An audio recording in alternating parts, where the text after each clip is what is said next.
at the end of the day, I seen a problem. The problem was there's no place for our kids to be outside school. So I've always thought about problems is if you're going to complain about it, you have to offer some type of solution. Yes. So this was I knew it was going to be a brutal process, but I told myself I identified the problem and I wasn't going to leave until I created a solution. So that's what I did.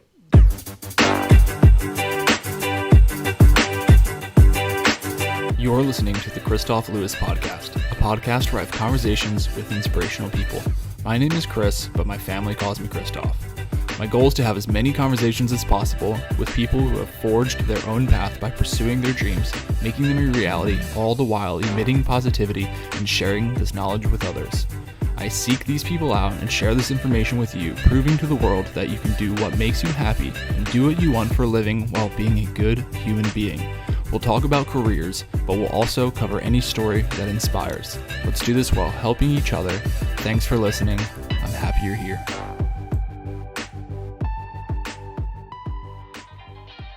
What's up, my friends? Welcome to the Kristof Lewis Podcast. This is conversation number 115, and I'm absolutely excited that you're here with me for yet another amazing episode. You know, don't get me wrong when I'm about to say, but this was one of my favorites, and I just think that speaks so much for every single guest on here because every single guest impacts me in such a special and such a powerful way. It just reignites me to continue creating podcasts day in and day out, and it just helps me, give me that passion and that fuel to constantly create. So thank you to every one of my guests and every one of the listeners. My guest today is none other than Dillon Cooper. He's a former vet, and equally importantly, he is a teacher. He is a teacher that has gone above and beyond the call of duty in so many ways. His story blew me out of the water when a friend recommended his page. I checked it out, saw what he's doing in his small town in Oklahoma, and it's so off the script, and his story is so unbelievable. And we get into that it's like this crescendo into the podcast, this slow crescendo of just amazing and more amazing information. And then by the end, my mind is just blown, absolutely blown. And then once again, he's yet another guest that spent like 30-40 minutes with me post-conversation just talking about incredible things. And it goes to show you that when you have such passion burning inside you and that you cease to listen to all the noise, all the chatter that says you can't do something, you go out there and you do it regardless of all of that noise saying you can't do it, and you say to the world and the universe how much and how bad you want it, and you show it by proof of action, not just by saying, you can create incredible things that you never thought imaginable, things that people thought were never imaginable, and you meet and connect with people that you never thought you would meet. Dillon and I connected tonight because of somebody else knowing that we both had this passion burning deep within us to connect and help other people. So I thank you to everybody that's ever suggested somebody to be on the podcast because of these reasons. This is one of my favorite podcasts now, and I'm going to continue probably saying that because I have such incredible guests. So remember, you can find this conversation and all the other contemplations on kristoflewis.com/podcast, and you can find yours truly on Instagram at Kristof Lewis. So without further ado, real quick spoiler alert, I'm giving the rest of my podcast shirts to Dillon and his organizations that you learn about in this podcast. So I am fresh, sold out of t-shirts. I'm sorry, stand by, but Dillon, you're getting the rest of these shirts, and I'm so excited to be able to donate it to the kids that we're about to talk about in this episode. So without further ado, welcome to the Kristof Lewis Podcast, Create Your Career. Dude, thanks for having me, man. Love it. Excited to be here. It's an honor. I'm always excited to be here, man. I'm always excited to be here, and I'm really looking forward to this conversation. So one of my friends turned me onto your profile and to the person that is you, and then I started like looking at all your content and everything that you're involved in, and I was like, oh man, like I got to get this guy on here. I want to learn more about him. So I was really excited to see that. Can you please tell me more about like who you are and what you're doing right now? And then for those of us that don't know you, and then I'd love to get into more of some other stuff. Yeah, for sure. So I currently teach and coach full-time here in Oklahoma.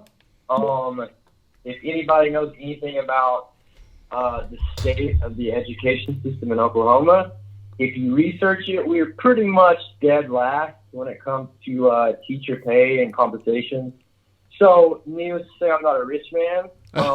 This is my 4th year doing this full time. I just started at a new school. It's a charter school. Okay. And I like it because it's geared towards kids that are wanting to go to college. So basically, this school cuts 4 years into 2.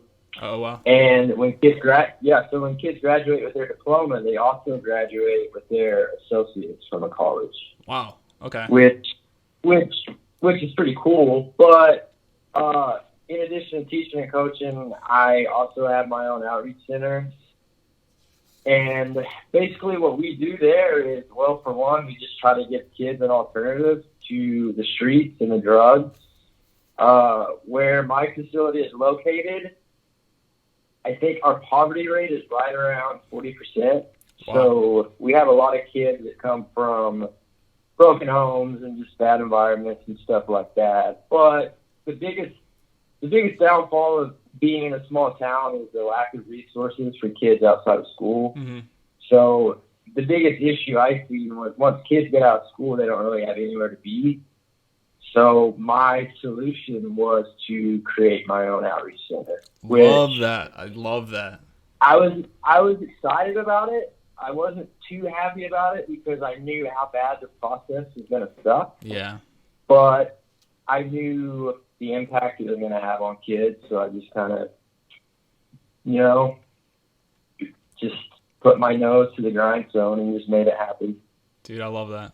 So yeah, teacher and coach full time, coaching basketball. I'm a powerlifting coach, teaching a little bit of everything, career, psychology, history, leadership, stuff like that. And then I have my outreach center going too, so stay pretty busy. Yeah, I was going to say, you're a busy man. And I love all that. And I want to take like 60 seconds to read your most latest Instagram post for people that don't follow you on Instagram, because it meant that much to me when I read it today. So I just wanted to say, like, I could literally pick any of your posts on Instagram. They're written really well, and they align with a lot of the things that I value in this life. So that's why I wanted to take some time out of our episode today to say it. But it said, stop getting all those tattoos. You won't be able to get a job. People are going to constantly judge you. Is that what you want? Don't go into teaching and coaching. You're going to stay broke. You have a good paying job. What's the point in leaving? Don't start your own nonprofit. It's way too much work. Do you really want to be stressed out all the time? Don't try and establish your own outreach center. It's too expensive and it won't work here in Wowoka. Don't know how to pronounce that. Do you honestly think the kids would buy in anyways? Don't teach at a new charter school. You will hate it. Why would you ever want to teach there anyways? These are all the things I've been asked and criticized about. I'm sure a lot of you can relate. Don't let people get you down and tell you what you should do with your life. It's all in your hands. Don't get discouraged. Stay true to who you are. So here is my status update. I'm getting all those tattoos and I have a great job. I went ahead and started that nonprofit. It's doing great. I established that outreach center. The kids love it and it's continually growing. I ended up teaching at a new charter school. It's going great and I look forward to going to work every day. Like, I'm throwing in the towel right now. Like, this is me talking now, Chris talking. And dude, like, I read that and I'm like, this is the reason I started a podcast. Like, I'm like looking at this and then I started like reflecting in my own life and I was like, I'm a college dropout. Everybody told me I'm not going to get a good job after the Navy. Proved them all wrong. Like, best pay, like, unbelievable. And I know it's not all about the money, but at the same time, I was just like, you mother effers told me I couldn't do it. And here I am. And I'm just like grinding. And then all this other stuff, like, and what I love about your story is that you're going out, like, all this shit is not just for you. It's for other people. And it's for people that really need it. So I wanted to take the time to read that because I think it's super powerful and I love everything about it. It's like people telling you can't do it and you do it. People telling you what you're not going to like and what you are going to like. Like, are you kidding me, dude? So I just wanted to say, like, I really love that about you. Tell me about your desire to do all of this. I think my mom and dad play a pretty big role in me developing into who I am today. My mom, she's a nurse. She's an RN. Nice. Man, I've seen her have different titles at different hospitals, like director of nursing and stuff like that. And I remember when I was younger going to the hospital, she would literally be mopping, taking the trash out, And I'd always be like, why are you doing that? Like, you run this place. And she'd always be like, well, I mean, I'm no more important than the janitor is. So that's kind of the mindset that my mom's instilled in me at a young age. Yeah. And then, like I said, just growing up in that small town where I had a lot of friends that really didn't have a family, I would always see, like, my mom and dad take kids in and let them stay with us. So really, it was just something my mom and dad instilled at me just at a really young age, you know? Yeah. It was pretty much, like, expected of me. And then, okay. not only that, my mom just always held me to a really high standard.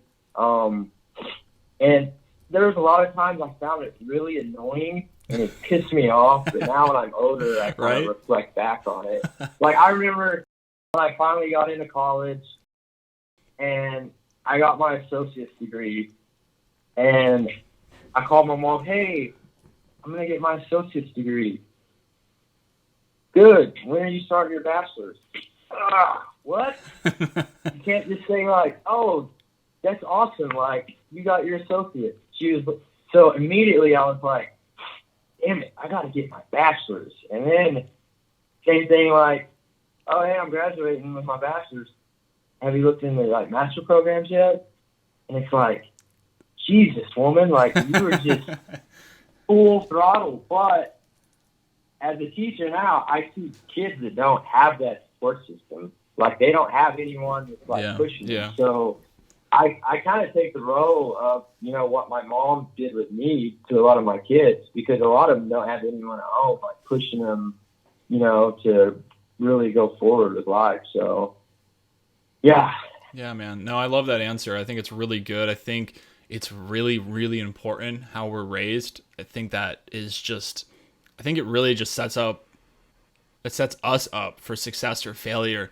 And we don't have a lot of choice in the matter, if at all, when we're growing up. I mean, from the time we're literally babies, like, and I'm speaking as a father of a 9-month-old, and I know, like, she has no choice in the way we're raising her at all. You know, she does nothing, like, you know, so, like, and she's watching everything I do already, and she's 9 months old, and it just blows me away. And I'm like, wow, I really have to, like, watch what I'm doing, how I'm doing it, what I'm saying, all this other stuff. And so if you take a kid that's raised in a bad situation, and then, you know, they become a toddler, they become a kid, they become a teenager, and then they start growing up, and if they don't have that support, you're absolutely right. So for me, it's cool to see that, you know, you're jumping in there. Because how old are the kids that you're involved with? So the majority of them are at, like, the high school level. Okay. But I always had younger kids show up. Yeah. You know, it could be 10 to 12-year-olds. Man, like I said, being in a town, there's not a lot of resources. Yeah. I keep busy with just about any age group. The high school I was at, there was days I wasn't even in class teaching because I was having to help with so many, like, other issues that didn't even have to do the high school, just because there would be weeks where we make 6 to 7 DHS reports from kids getting beat on, or kids telling us what's going on at home. So that's really what led me to start this outreach center to begin with, because it's like, at the end of the day, our school is home for a lot of kids. Like, it's their safe place to be. Yeah. But the problem is, once school's out, where do those kids go? Mm-hmm. And I knew the majority of the kids that's getting beat on or just getting mistreated, those kids go right back to that environment after school. Yeah. So as a teacher, I was like, well, for one, these kids can't focus on education. And then just as a veteran and a human that likes to, you know, take care of people, I was like, we have to offer these kids something outside of school. And until we do that, they're never going to be successful in school because they have too much to stress about. Mm-hmm. So I went to the school board. I brought up all the statistics, you know, hey, we don't have an outreach center. We don't have any resources. Like, we don't have a movie theater. We don't have a gym. Like, these kids have nothing. So I was like, why haven't we started an outreach center or something like that? Yeah. And the response I got was, Well, it's just too complicated, and it's just kind of the way it's always been. Such a typical So answer. I was like, so me being the strong-minded individual I am, I was like, well, if y'all don't want to do it, I'll do it. I'll start an outreach center. And then I was like, damn it. Now I got to do it because all these people just heard me say it. Yeah, man. And my mom, being, you know, my biggest supporter, but my biggest critic, you know, she was for it. And she's like, Dillon, like, you're a damn teacher. You don't make any money. Like, you're already busy. Like, how are you even going to do this? And then she was like, why would you even, like, want to do this? And then I'm like, I'm literally this way because of you. And she's like, yeah, you're right. And I was like, okay, I guess I got to figure it out. So, yeah. So, yeah, man, that's really, at the end of the day, I seen a problem. The problem was there's no place for our kids to be outside school. So I've always thought about problems is, if you're going to complain about it, you have to offer some type of solution. Yes. So this was yes. I love that. I knew it was going to be a brutal process, but I told myself I identified the problem, and I wasn't going to leave until I created a solution. So that's what I did. Yeah, Dillon, that's so good, man. I love that. I wish more people applied that, and there's so many good things to take out of this podcast already. Yeah, I totally agree with, if there's an issue, don't complain about it. That's probably one of the worst things, if you just perpetually complain about something and then never do something about it. I'm like, if you complain about it, complaining is good. It's like a metric to analyze if something's wrong. But then once you identify that there's an issue there because you've complained about it, then do something about it. Like, I had this discussion actually with a friend of mine a while back in regard to that. So I want people to understand, like, complaining identifies things, but then you have to act on it and then fix it, and you can't go on and on and on and complain about it. And I love that. And what I love about creating this outreach center for kids is you're right. Like, I think about myself now. I think about myself at any point in my life, and, like, my mind is always going. So if I don't have something to do, I would get bored. And bored is a really bad thing. Like, now I'm never bored. Like, I work, yeah. I have the podcast, I have the kid, like I was telling you about. So I know, like, and what I'm getting at is these kids, they go into school and then they leave school. If you don't have anything to do anywhere, like, you can only do so much. That's a good looking cat, by the way. She's a psychopath. You only have so much you can do, right? With not having anything, any options to go do stuff, you know. Like, I don't know how the town is there, but, like, I'm thinking of my hometown. It was small too, but you need things for kids to do. So it's really cool that you did that. And this podcast is the Kristof Lewis podcast, Create Your Career. So you said it in the beginning of the podcast. You said you created your own center. Then you just said it again. You created your own center. And I love that. You're like, create. You identify, then you create. You identify, you problem solve. And then people telling you again, like, not only... Because it's like, it's so easy for us to talk about it. Like, oh yeah, I saw a problem, identified it, and I did something about it. But dude, when everybody is telling you that you can't do it, or you shouldn't waste your time, or you're already, like you said, not making enough money, like, those thoughts are real, man. You know, that's real life. And it's so easy to talk about, like I said, but I'm thinking about it now as I'm talking to you, and I'm like, how many times in our lives do we get that in some variation, in some form, and we just stop? You know what I'm saying? So you're going out there and you're doing it because you're right. These kids, you can't concentrate during school if you're thinking about all the stuff after school. So I do love that you said that out here. I really do. And I really like asking about, like, your passion to help other people, but I think we already kind of answered that already. I think a lot from your mom and dad, and then just seeing the world unfold around you and then wanting to do something about it. Would you agree that's probably the reason why you're so passionate about helping people? Oh yeah, I mean, 100%. And it's like you said, going back to people identifying problems, I think the main thing is it's easy to identify a problem, but when it gets challenging to offer the solution, there's not going to be too many people, like, willing to do it, because let's be honest, it's a lot of work and it's a lot of sacrifice. Yeah. And so it comes down to how serious you are about providing the solution. So with me, it was just something I knew it needed to be done. So I just focused all of my attention and efforts on that solution until I brought it to life. And it was a brutal process, to say the least, but I would do it again in a heartbeat. I wouldn't want to, but I would for sure. Well, that's a good point that you wouldn't want to, because sometimes, like, we know good things have to be done, and it's not always going to be easy, and rarely is it ever easy. Like, all the career transitions that I've done, and I did want to note, again, I want to specifically pull out a piece of your Instagram post that said, you left a good job. Now, I don't know what that is, but that doesn't necessarily matter. What matters is that you left that to do this, and I think that's super important. I love preaching about that. So many times in my life, people told me I couldn't do what I enjoyed and, just enjoy something and get paid for it, or all those things that are concurrent with that. I love that. Yeah, so I was working for the state at a juvenile center as a counselor, and I was making probably close to twice the amount of what I'm making now. Wow. So I took a pretty big pay cut. Yep. But working at that facility, I seen kids being treated like they were just numbers. So it was a moral thing for me. Like, I was there for the kids. I knew I was helping them.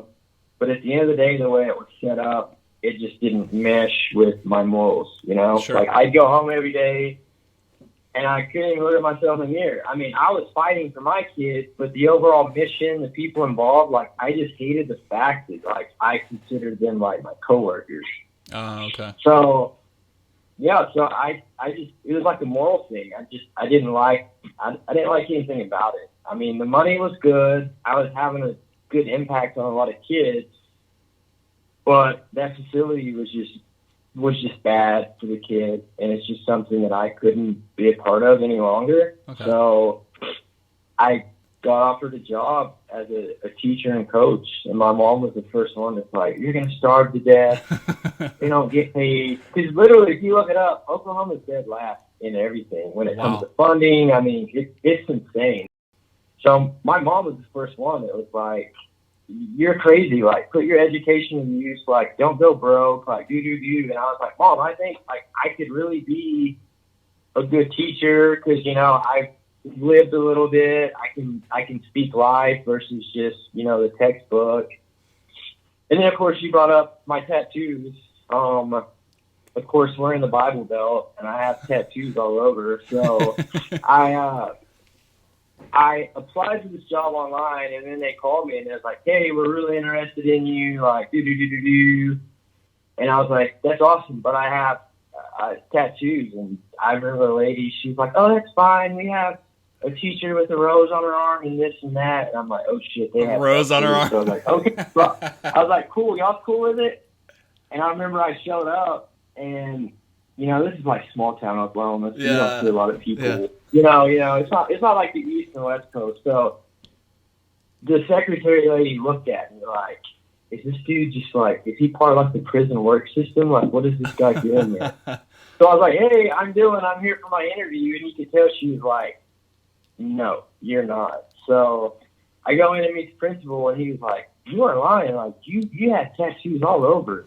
And I could tell he was kind of hesitant, but once I talked to him more and see my resume and all that, he was like, yeah, I think this is going to be a good fit. So that's when I officially started my journey of teaching and coaching. Okay.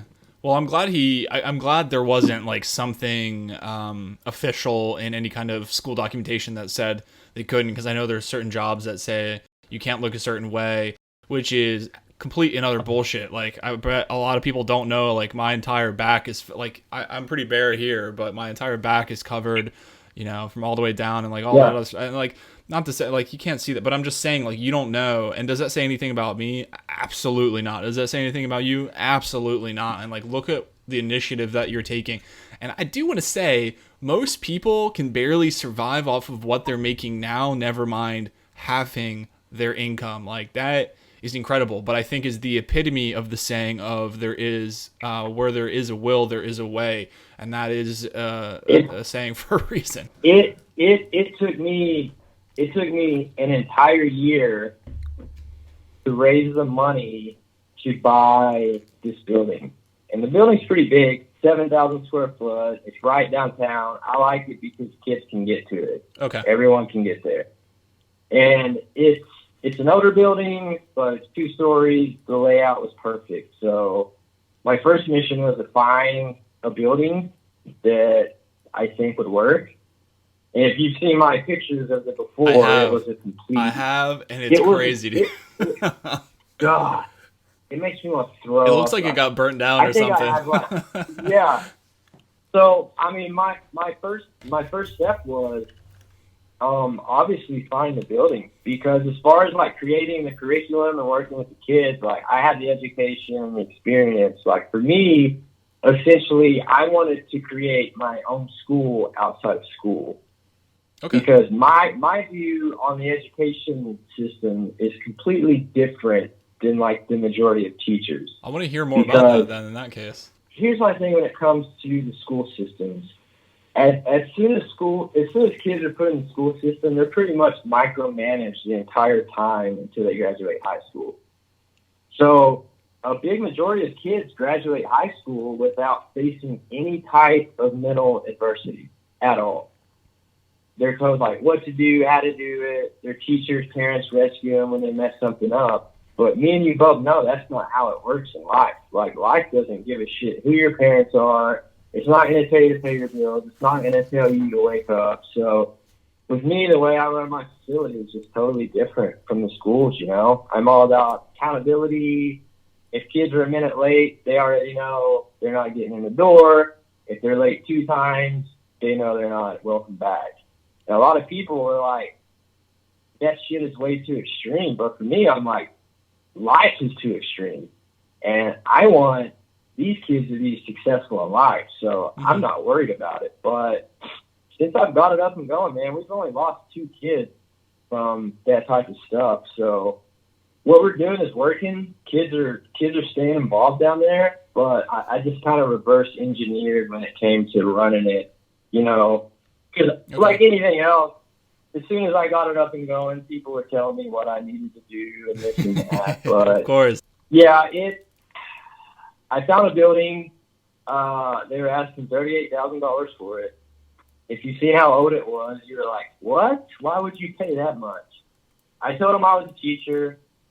There's no way in hell I could do $38,000 cash. So we came to an agreement, and I was like, okay, now I have to get this X amount in cash so I can buy this building. So I went to all the businesses around here, and of course they were like, oh, here's $50, here's $100. I'm like, this isn't going to work because, you know, just small towns, they're not subject to change. They're like, and then, as you know, doing a business, people usually won't invest in the vision. Like, they'll invest in the final product. So for me, I had this blueprint, cool pictures and everything. Here's what it's going to be. Okay, well, let us know when it's up and going. It sounds awesome. Let us know. I'm like, I can't get it up and going unless... So literally, man, I spent an entire year calling every company I know. Wow. Doing every fundraising event that I could, through Facebook, through our website, just everything. So after 10 months, I raised the money in full to buy it, and then I officially bought the building. But I'm glad I took that time because I didn't eat any debt. So I don't have rent or a mortgage or anything like that. There's no board of directors telling me how to run it. Like, my name is on the deed, so it's officially my place. But the problem is, once I bought the building, that final day, I had $20 left in my bank account. Nice. Because I didn't know anything about closing on a building, you know. I'm a single bachelor, so I don't know anything. Yeah. Literally the day I was closing, I ended up buying the building for $15,000. So the final day, I had all the money. I was too short. Called my grandma and let her know. She said, oh, yeah, I'll give you $100, And then I dumped what I had left, and then I officially bought the building. And nice. I was broke, but I was happy because it was like, dude, this is a huge step for me. Yeah, man. But on the outside looking in, everyone's like, you're a dumbass. You just bought this big, ginormous, ran down building. So I had the keys. I went in the building. It was a cool moment. And then I realized, shit, what am I going to do now? Like, I don't really know what I'm doing. But then another part of me was like, well, shit, just figure that out, you know? So I started submitting for grants. Of course, people tell me, you're not going to get a big grant because this and that. And I ended up getting one from Wells Fargo for $25,000. Wow. Okay. And then I hired a bunch. Now you're cooking, dude. Then I hired a bunch of my students to help me with tearing down the old ceiling and getting everything up and going. So I literally started this outreach center with me and a bunch of students. This is so cool, man. This is so cool. This is such a cool story. Because, I mean, super cool. The cool thing is all the kids that are in the pictures and videos of us working out, they're the same ones in the pictures from like a year ago. Like, how cool is that? Taking down the tile, like working. That's got to mean that means so much to me hearing the story. I can't imagine the emotions just pouring out of all of you guys that are involved in like finally like working out there. It's got to feel like the best thing in the world. It's got to be. So my favorite story about this whole process is if you look in those Instagram photos, you'll see all the rusted tile we had in our ceiling. Okay. It was 100 years old. Our building was built in like 1890. So I had to take all this ceiling tile out that was nailed in. And I called a company, and they wanted $10,000 for them to come, like, rip it out. Okay. And I was like, you got to be kidding me. So I was in school. I gathered a bunch of students, and I was like, hey, y'all want to make some extra money? And they're like, yeah, what do we got to do? And I was like, it's some easy shit. And then they got there, they're like, man, this isn't easy at all. I was like, look, I'll pay you this amount per hour. I'll supply all the energy drinks, and I'll give you a bonus if all of this is done by Sunday. So they started on a Monday. And they were like, okay. I was like, it's got to be done by Sunday. And they was like, okay. So at this point, we had no electricity. We had no running water. Wow. You couldn't work after dark. So I left on that Saturday, and they still weren't done. So, yeah, so I'm thinking, yes, they're not going to get the bonus. So I'm leaving Saturday night. I give them money to eat on, and I go home. Well, about 2 a.m., this cop calls me, and he goes, hey, is there anyone inside your building? And I'm like, no, there shouldn't be. Why? He's like, I think someone's in there, like, stealing a bunch of stuff. And I was like, why? He's like, there's a bunch of lights in there and stuff. So we get there, and my kids took that money, went to the dollar store, and bought some headlamps. So get the hell out of here, dude. The money that you gave them for food? Yes, and I was love that. Those are some smart kids. I was so pissed. I was like, I got to give them a bonus, but I'm super excited that they took the initiative. So I still have the photo of them up on these scaffolding in the pitch dark with these headlamps, like getting after it. So that's for me, badass. Yeah. So for me, I love everything about our facility now because I can tell you every step of the journey. Yeah. Going to get the flooring, going and hustling the equipment, putting the lights in. Like my kids were there like the entire step of the way. And now a few of those kids are in like active duty. A few of them are in college. So it's just really cool to reflect on now. But yeah. Those 2 years, the year of raising the money and then 2 years of just working on it sucked. I mean, I had no social life. I had no extra money to do anything. I just literally focused my entire life into that facility. And like you said, some people didn't understand it. Mm-hmm. They would come in as we was working on it, and they'd be like, oh, dude, this place is a wreck, and just talk shit. Yeah. And now we have so many people, oh, can we come in? Can we work out? Can we do this? Like, Isn't that how it is, man? Isn't that how it is? Yeah, it's crazy because my kids invested in my vision. That's so cool. and I love that. I really learned a lot of lessons from it too as a teacher. That I tell teachers all the time, you need to teach with your actions, not your words. Like, no kid's gonna follow someone that's a piece of shit outside of school. Yeah. So when my kids see me really sacrificing and grinding it out to get it up going for them, I got the full investment back from them. So anytime I need right now they're at my facility right now working out, and they have the key to it. I have two team leaders that are in charge. I'm basically like the janitor that gets to work out every once in a while. Okay. But that's how I wanted it to be. I wanted it to be their own place, but I wanted them to teach. I wanted to teach them the discipline to where so they could understand the importance of the accountability. And a lot of people are like, "You're crazy. They're gonna let that place." And I'm like, "No, it's the opposite, man. Like, if you go in there and you don't wipe your feet off, they will cuss your ass out." That's because they pretty much own it, dude. There's so many good lessons in here for them. And I was like, that's exactly what I wanted, because man, those dudes pretty much built that place with me, and I wanted them to have pride in it. So yeah, it was just that ripple effect, Yeah, I do know. There's so many good life lessons in there. I love everything about that. Like, that is just so. If you're listening to this episode, I have this like perpetual smile on my face, because you are the epitome of what I've tried to do here. I want to highlight people that have gone out there. You've said it, create your own center, and the way you've created it has been not easy, to say the least. But the way I'm trying to articulate this, if you didn't just go by like this place, you worked hard for it despite the odds. It took years.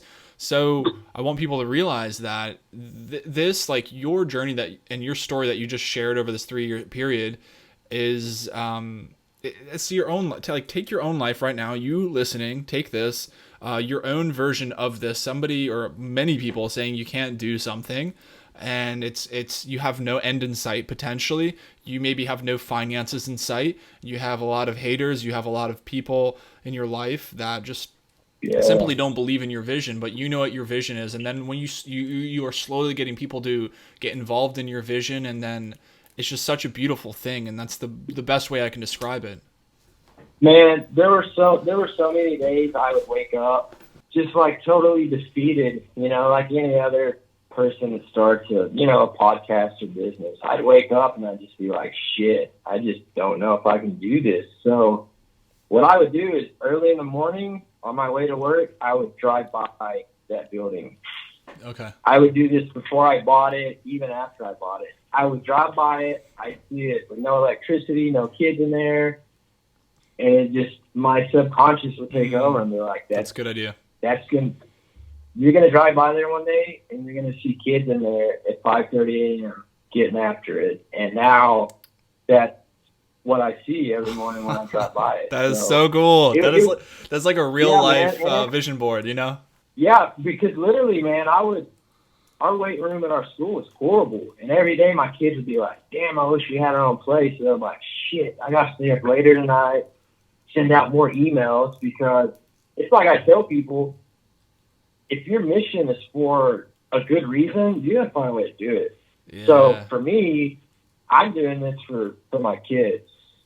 And I've worked with some great kids. I have kids that have good parents. I have kids that have no parents. So for me, it was like, look, dude, you got to put your fucking feelings aside and handle this shit. Yeah. Because nobody else is going to do this at any point. Like, nobody's going to come after you and do it. Nobody's going to do it before. It literally came down to, if not me, then who, So yeah. I just sucked it up and did it. But yeah, man, I love it. I love everything it. about that.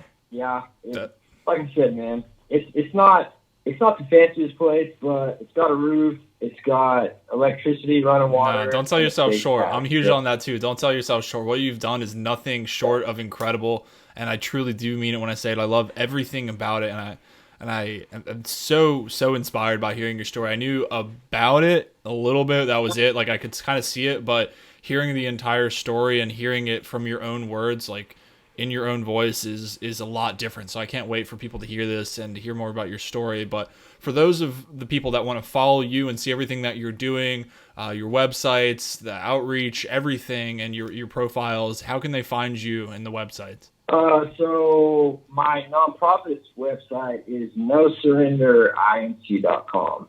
And this was a nonprofit I started my first year teaching. This nonprofit actually has nothing to do with my facility. I started a nonprofit. To have an impact on mental health, suicide, stuff like that. So I started that. And then my first year teaching, I realized I was going to have to start an outreach center too. Okay. So what I did is I used the nonprofit to spearhead the mission. I have a 501c3. I have all that, so I could use that to leverage. So yeah, that's our website, nosurrenderinc.com. And my Instagram is the tattooed teacher _87, I think. Damn, I don't even know my own Instagram handle. I don't know.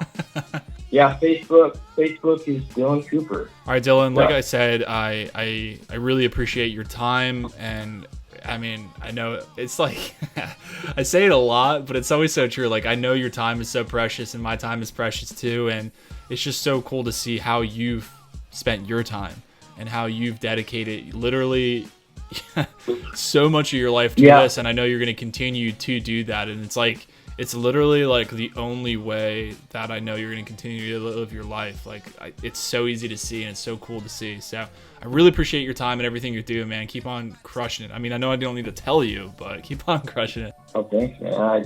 I appreciate it. You know, I was having a conversation with my kids the other day about, they were like, how do we know what we're supposed to do in life, you know, because they're about to graduate. And I'm like, you don't. You just have to go out there and, like, spell it a bunch of stuff and try a bunch of stuff. And I'm really big on, you know, divine order. I think the universe will align you with where you're supposed to be. But people have this misconception that it's going to be easy and convenient. But me and you both know, like, that's not the case. Like, for me, I had to go through a breakup. I had to go back to college. I had to go to college again. I had to get this certification. I had to leave this certain job. I had to become a teacher. I had to start this dinner. Like, the world put me through the grinder, but I listened and I knew where I was supposed to be. And I'm an advocate of once you pay your dues and the universe knows you're in sync, it's eventually going to reward you. And for me, conversations like this kind of validates it, because if I would have went through all that, me and you would have never connected, and you wouldn't be having this conversation right now. Right about that. So absolutely right. So for me, I've always been a deep thinker like that. Some people are like, dude, you're a damn hippie, like, you think too deep. But no, man. I'm all about like, hey, the universe put this outreach center in my vision, and now I'm going to bring it to life. It's going to suck, but it's going to offer me so much fulfillment and passion. Like, it's going to be worth it. Like, it's going to make me happy. And, you know, 2 or 3 years of obstacles, but the idea of knowing what it was going to result in, like, outweighed all the bull crap. So I'm glad I fought through it all. All right, Dillon. Well, have a great rest of your night, and I'll talk to you later, man. All right. Thanks for having me, man. See ya.